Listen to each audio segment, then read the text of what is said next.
CURES, sponsored by Wheeler Health's Better Choice program. More at wheelerhealth.org. Helping you lead a healthier life. This is CURES. Hi, everybody. Welcome to the CURES show, where we explore the cutting edge of wellness from credible sources for our mind, body, and spirit. Have you ever felt lonely at work? Well, you're not alone. A recent Gallup poll found it is something that 1 in 5 employees deal with. Yes, the U.S. Surgeon General has declared an epidemic of loneliness. And in today's CURES, we're talking about how you can feel better at work. Joining us now is Dr. Angela Jackson of the Harvard Project on the Workforce, and she's also the author of the Win-Win Workplace. So thank you for being with us, Doctor. We appreciate it. Oh, thank you, Kara, for having me. So talk about people feeling lonely at work. This is a big problem for a lot of folks. Well, it's a big problem because when we think of all that's going on in the world today, what we're seeing are that more people are worried about their job stability. We're living now in a sandwich generation, so we've got people who are parents caregiving for their children and elders. And then at the same time, what we're seeing more and more with our research is that people are looking for purpose in work. So we're spending a third of our lives at work. They're trying to find out, what is that purpose? How do I juggle all the things? And they're really expecting a bit more from their employers in terms of they want to know that they matter to their employees and to their employers. And that's really why I wrote this book, because we were able to identify ways that employers were investing in employees that were really felt and that employees actually appreciated. So you're not necessarily talking about money. You're talking about meaning over money. Can meaning even matter more than a raise sometimes? Absolutely, Kara. And we saw this with our research. This comes really big on the return to work conversations and studies. 60% of the people that we surveyed said that they would take a cut in their pay so that they could have more flexibility to work remotely, to take care of some of those family obligations that they need to attend to. And what we're also seeing when we did this research, we came up with 9 different ways that we saw employers investing in their employees that employees said mattered most to them. And one thing that we found in there is that a lot of these practices weren't about money. If you take the first chapter of the book, we talk about centering worker voice. Most companies will tell you that they listen to their workers, but what we found is that even though companies say they listen, if you ask 60% of employees, they'll say that they don't feel like their employer cares about them. And so these 9 strategies that we write about, these are the ones that don't cost anything except time. So centering worker voice, what that means is that you've got a hiring manager or a manager in front of you or a C-suite that really asks questions to employees about what can we do as an employer to make it easier for you to show up and be engaged in work. And that's for employers to actually listen and then close the loop, saying what they can do, what they can't do, and bring people into the thinking, or what they can't do right now, and also sharing that rationale. Yeah, I mean, so we talked about this earlier. If you're a little older, you probably, the idea is work, or we were even told in growing up in school, leave your personal problems at the door. You don't see that happening. It's not today's culture. Well, it's not today's culture and it's not this next generation. And so when we're looking at what they care about, they want meaning at work. They want to know that they're seen and they're valued. I was Gen Z too, and I grew up in that way. You go in, you put your head down, you get there before your boss. I'd sit at my cubicle and wait till my boss left because I didn't want to send the wrong signal. We have a new generation of workers who are like, actually, I don't want to be performative in that way. I want to do good work. I want choice and optionality on where I could do that work. And what we're seeing are the best employers are actually using this and this type of flexibility as their competitive advantage. A few weeks ago in Times Square, New York, Spotify put out a billboard and it said, "We let our people work remote because we hire adults." And I tell people, I use that as an example because Spotify wasn't doing that as a feel good. They knew that a lot of large corporations and logos that we know about are mandating return to work. And so they're basically advertising for their next set of employees who might want to have more flexibility and choice. Wow. So one of the things you say that if you are feeling lonely at work, that you want to opt for real talk instead of Slack talk? And you mean Slack as that online platform, or real talk over email? That's exactly it. And what we're seeing is we're coaching and guiding employees, and I'm working with the graduate school students I teach at Harvard University. One thing we say is technology is important. It's a multiplier in terms of your productivity, but it does not negate the time that you need to have real one-to-one conversations. And that becomes even more important in this moment of high technology. Those human interactions, that water cooler talk, taking a moment to stop by someone's desk are important. Your manager needs to know your name. You need to ensure that your manager's manager knows your name. What we're seeing in this climate right now with mass layoffs are that people are just a number. And it's so important that become more than just a number, that we're putting a face with a name in that number, and that your managers, C-suite, that they know the value that you're bringing to the table. And another thing, you say we can create purposeful check-ins instead of, maybe the boss just asking, have you done this? Have you done that? Have you done this? You want it to be that bosses should actually know their employees and make them feel like they care about them. Yeah, I was talking to an executive at a large tech platform, ride sharing platform. And one thing he said was the way that they've transformed even their Slack is that he went around and he actually looked at every single worker that was on his team, and he asked them to post their preferred work hours on Slack, and also to post the hours where these are times I'd love to meet in person. He said that this has helped his team actually come together more, because where there was reticence before in picking up the phone or trying to plan an in-person meeting, what they created was an invitation. And that's what we're asking for a lot of our employers out there and managers. Actually put the invitation out to say, how do we connect offline? How do we connect in real work, in real life? And you'll see that a lot of employees are actually craving that intentional space, but they want it to be intentional. They don't want to come back or do things offline if they're still on Zoom and having conversations. They really want to say, this is the time that we hold, that we can actually work together. Yeah, I mean, here at a television station, we joke that we were the only ones who still had to report to work every single day in a dress and heels or a suit and tie, because we never stayed home, at least those of us in front of the camera, during the pandemic and after. We don't have a remote work option here, I guess much like hospitals or certain things like that. So is loneliness still a problem in those places where you still have to show up, though? Absolutely. And we saw this before the pandemic, that the increase in loneliness was just rising in terms of the rates. And that goes again to saying, how are we intentionally bringing people together? A couple great tips that I've seen companies do is that they've allowed people across departments to actually meet each other and did some type of like matchmaking. It's almost like a let's go and do lunch.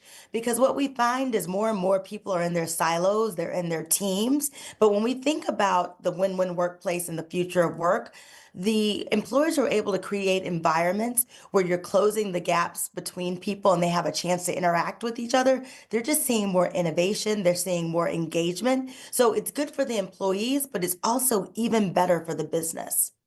Yeah, and I know you've worked with many Fortune 500 companies as a lecturer at Harvard on organization, on leadership.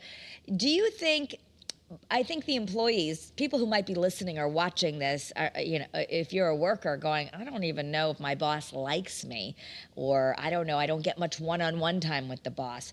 What's your advice there? Well, the big thing we talk about in the book is just about the ROI. Every employee today, you need to assume that you're expert at your job. You need to also assume that maybe your hiring manager or the manager you report to doesn't know exactly all the intricate details you're doing. And so what we've been advising just our clients and also talking to students who are about to graduate is know what value that you're adding in the company in dollars and cents. So how are you being more productive with generative AI? How are you saving the company money? How are you finding new business? And when you're meeting with your manager or any senior leader, making sure you got 2 to 3 points prepared on how you're creating value for the company. That's what's going to set you aside. We'll have a set of employees who will be at home. They won't be talking to their managers about the value they're bringing. Those are the ones that become those nameless numbers. Make sure that you're not one of them. You want to make sure that you're clear on what your value is and that you are communicating it at every chance that you get to remind people how great you are. You know, we one book that I recommend to young women is Know Your Value from Mika Brzezinski, who used to work here at WFSB. But I'm wondering, do young people know how to, if you're out there and you're worried, like I do a lot, but I don't think my boss knows it, but I don't want to sound like I'm bragging or I'm too nervous to go in there. What's something simple people can start doing just to make sure that they're valued and noticed? So there's a couple of things. If you don't have one, try to get a weekly check-in with your boss. When we talk to hiring managers for the book, the ones at the Win-Win Company that we surveyed, they were having check-ins on a weekly basis with their direct reports. One thing that their direct reports did that they said helped them most was to manage up. So those direct reports set an agenda. They would send a few points. Some of them had a document. Some of them would send them just in an email the 2 or 3 accomplishments that they had from last week, and then the 2 or 3 things that they're working on for this week. So what you're actually doing is helping your direct manager be able to represent your work properly. So it's not bragging. It's just telling what you contributed to their team, which is really critical in this moment when everyone's tightening their belt. Yeah, yeah. So really important. You don't want to just be a number. Now, if you are working in a place and you just feel lonely, disconnected, and you just don't like work, some might say, well, that's fine. Just get the job done. But that's not really realistic, is it?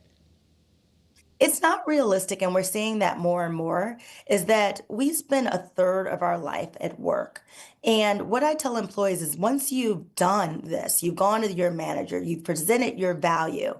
If you still feel like you're not being valued in that place, that's evidence for you if they're not still paying attention. And so that might be an indicator that it's time for you to look for another position within the company or outside the company. But the big thing before you take that step are 2 things. One is you want to know that you've actually communicated your value and you've given your manager a chance.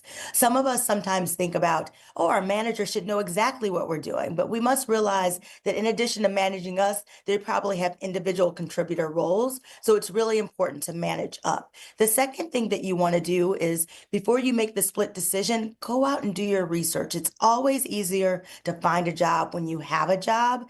And then the Win-Win Workplace book is just a great resource because it's talking about the employers who are being very intentional about the employee experience. These employers I wrote about, they were very intentional about making sure that the well-being of their employees were well. I have this chapter called Reimagining Benefits. We have employers in this book that are making sure that their employees have benefits such as child care giving and elder giving, that they are providing transportation, that they're really addressing any barrier that someone might have to getting and showing up fully at work, that they're taking it on as their job to be done. And that's what's making them these win-win workplaces. So talk a little bit about the future of work. What are some of the benefits you think are going to become more commonplace that we could maybe look forward to that might help us feel better at work? Well, the first one is around caregiving. We're seeing the most innovative companies know that childcare is a struggle. It's a costly expense for most workers when you're thinking about that. And so some of the most innovative companies are building childcare centers on site.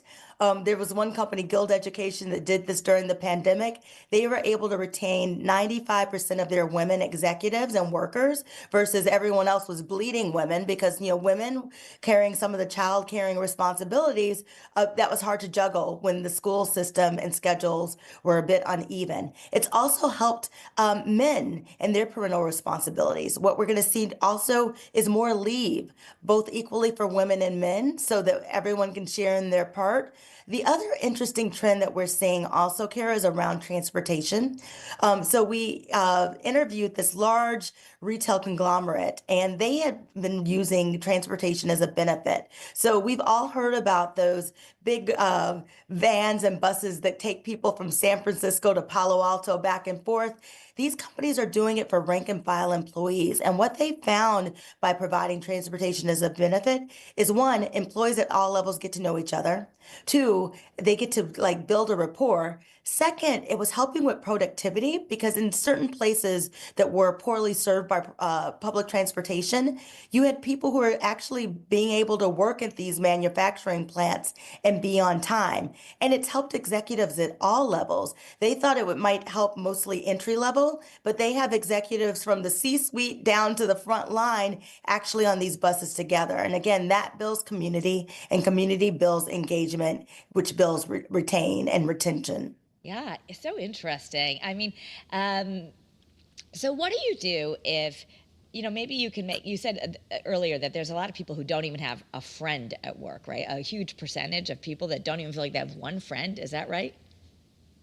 That's exactly right. And when we see that, we talk to chief learning officers, we talk to CHROs, and we wonder in those seats and positions, what can they do to create opportunities for people to build community at work? And we're seeing a lot of that through companies that are expanding their learning offerings about allowing people to cross-train for different jobs, to get to know people in different departments that they might not ordinarily have a chance to meet. And those are having real tangible benefits. I'll give you an example, Kara. There was a luxury retailer that was wanting to make sure that their staff was more brought together. One thing they did was they had all of their executives cross-train at every level. They also had their rank and file do rotations with executives. They were able to like test that whole theory of how many friends do you have at work. This was one of the places where they're like, well, we don't really have any, very low percentage. After doing this for 6 to 9 months, when we went back and interviewed those same employees, they talked about not only did they have friends and relationships, but they felt like they had a deeper understanding of the business and the parts of the business and how their role contributed. And that's literally through conversations, that's through cross training, and then opening up education as a benefit so that people have an opportunity to learn and grow within the company. Yeah. So if you, here in a television business, we have to work in teams. We've got people behind the scenes right now. We're photographers and reporters in cars all day together. So sometimes you do get very close with people. But in other situations where you maybe aren't that way, or let's just say you have a difficult boss who doesn't really seem to care about you, but you need the job or you want to stay working there. Can you improve the relationship with your higher ups if not everyone's reading your book of how they should be changing? Absolutely. And one lever that we've seen as like a critical venue and vehicle to be able to do that is employee resource groups. And I was with a 150-year-old financial group here in Boston. And one thing they started was a new ERG group across caregiving because they knew that a lot of their employees reported being in this sandwich generation where they have caregiving responsibilities and responsibilities for their elders. Those responsibilities prevented them from doing a lot of after work activities, for example. And so what this financial institution did was they created opportunities during the day around for those who are caregivers and other different identity groups that were really bringing people together to let them know you're not alone. There's actually a set of employees who are actually experiencing the same kind of sandwich generation, and let's share tips and let's share tricks on that and advice. And that brought people together. It's also been interesting to see these ERG groups when I talk about centering worker voice. The most innovative companies that I research, they're using these groups are not just as affinity groups, but sources of information about the well-being of their employees. And so these groups have been able to surface opportunities, innovations that actually help drive the business and also surface potential issues before they spread in terms of loneliness in the workplace. Wow. We're going to just take one moment and hear from one of our sponsors and come back and talk about maybe some more strategies if you're not feeling like you're having a good time at work, how you can make friends, how you can deal with the difficult people. Stay tuned right after this.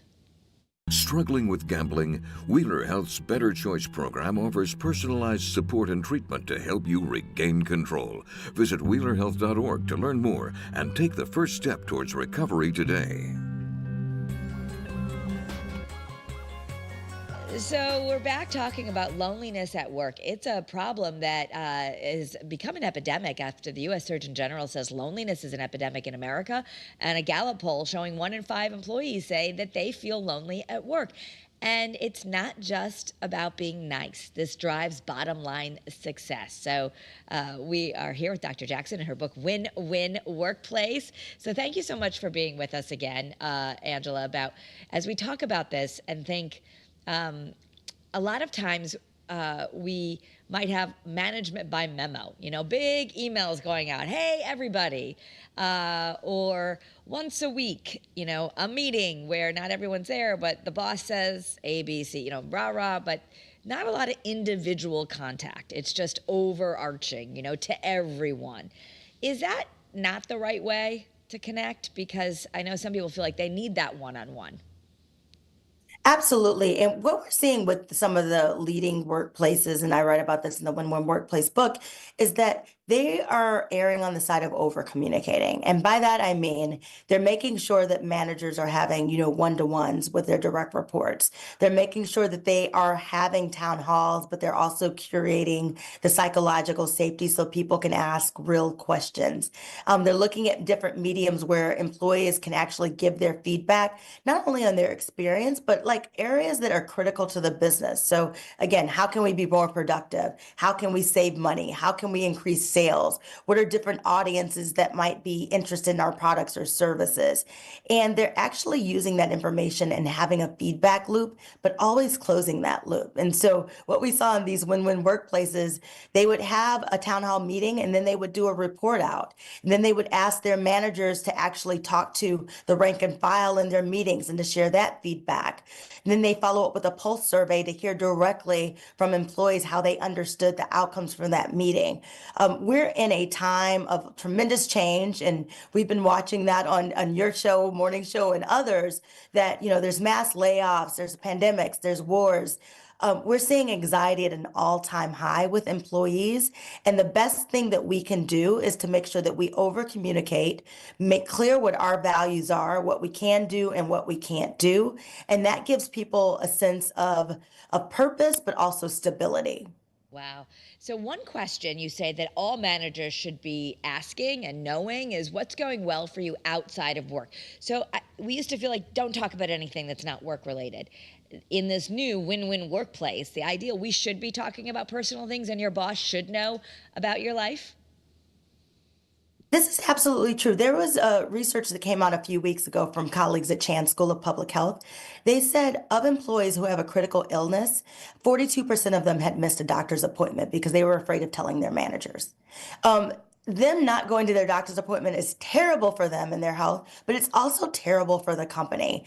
But what we're realizing is that a lot of us, myself included, who grew up with this old social contract where leave everything at home, even though we said we let everything at home, I don't know about you, Kara, but I still thought about those things. And we need to assume in any workplace that employees are thinking about these things. So how do we make traditionally what was undiscussable discussable? So how is your health doing? How is if I know you have kids that are in grade school, how are they doing? How are your parents doing? Like, we really need to check in on people because, again, just because they don't talk about it doesn't mean that the issue isn't there. We really need to evoke and invite the conversation so we can move from what I call a zero-sum workplace to a win-win where we're expecting people to fully show up and we're expecting that they can tell us the truth and we can handle it and support them. Yeah, I think people are afraid though, right? I mean, is that legitimate too, that people are afraid to say anything that might make them appear less of a worker? If, I have all these problems going on at home right now. And then it's like, oh, well, then they're just going to give the project to that person. Or maybe, everyone in this climate of being laid off or fearing for their financial security, is it justified then? Is that the wrong approach, that people are feeling fearful to share things that might not make them seem like totally competent 24 hours a day if they're having an issue? The big thing is that we need to allow for being human. And what we're seeing with some of these best managers is they're able to listen. And it's not about being vulnerable, but it's bringing the manager into your thinking. And then also what solutions you can provide. It's giving them an opportunity to be helpful. And I'll give you an example. Early in my career, I remember there was a woman who was, perpetually coming in late. And finally, I sat her down. I'm like, what is going on? And she bust out into tears. And I write about this in the book. And she goes, I'm going through a divorce and I have a 7-year-old daughter and I just need to be there for her. I had so much empathy in that moment, and I couldn't believe that she hadn't told me. But that talks about what's happening when trust is not there or broken, or people are afraid that it will be looked down on. And so on my end, I'm doing a lot of coaching with managers to train them to be more empathetic, but we have to let them know into our thinking because there are things that the company can help with. And we saw this in the book. We've got companies who are reimagining benefits. So taking those traditional benefits and reevaluating them, thinking, what do our employees need today? Second, we've got different employees who are thinking about relationships, how they're cross-training, how they're giving employees more ownership of their schedules, of the work that they want to do. And so I would say this is a moment where you can be in conversation with your manager, see how they react, but try to give them the benefit of the doubt. One thing we haven't been trained well on is how to manage up, and that's so important if we're going to have a win-win workplace. Yeah. Bring your manager into your thinking, watch their response, and then try to build trust from there. But try first with giving them the benefit of the doubt. Yeah. Okay. So, right. I love that you said we have to be human at work. In our final few minutes together, there's so much has changed at the federal level where we're hearing your experiences at Harvard, where no DEI programs, no this, no that. Like some of these programs that maybe had been designed, the idea of lifting up the employer. I think people are very afraid right now to lose their jobs, or that the world is changing, or what protections did I have before that maybe I don't have now. Is there something different we need to be thinking about in this new climate? Well, there's a couple of things, Karen. I'm so glad you asked that. So one is, as I'm going out, I've talked to over 1,700 companies, and as I continue these conversations, in this particular moment, most CEOs and C-suite teams are telling me that they're not doing mass hiring right now. They're trying to do more with the workforce that they have. So they're rethinking about how they invest in talent, how they promote talent. This is really good for actual workers. And it's really important to know if people aren't hiring, they're trying to do more with their incumbent workforce, what can you do as an employee to make sure that you're continuing to add value and to share your value? The second thing that we're seeing with the companies that are out there, although that they're moving away with the diversity, equity, and inclusion, maybe the terms, still the essence is still there. So I'm hearing of what was a diversity, equity, and inclusion department might become diverse populations, for example. So the programs are still there. They're just not under that label. And the one reason why a lot of employers are renaming or reimagining these programs is because they had worked. And one thing I argue in the book is the programs worked. I think where we fell short was the measurement of that. And that's what we're advocating on this book is any investment that a company is doing in its people to actually measure the ROI and make sure it aligns with the business strategy, because that's a way that these programs become more sustainable and just stickier, especially when headwinds are going the wrong direction. Well, thank you for being with us. And I want to show everyone the book one more time, The Win-Win Workplace. And you can read it, or you can find it rather, read winwinworkplace.com. You can also look up Dr. Angela Jackson and learn about how thriving employees are driving bottom line success. Dr. Angela Jackson, thanks for being with us on CURES Cures. Oh, thank you so much. Take care. You too. All right, and for everyone watching at home, have a great day and be well. And if you like this, share it with someone who can benefit.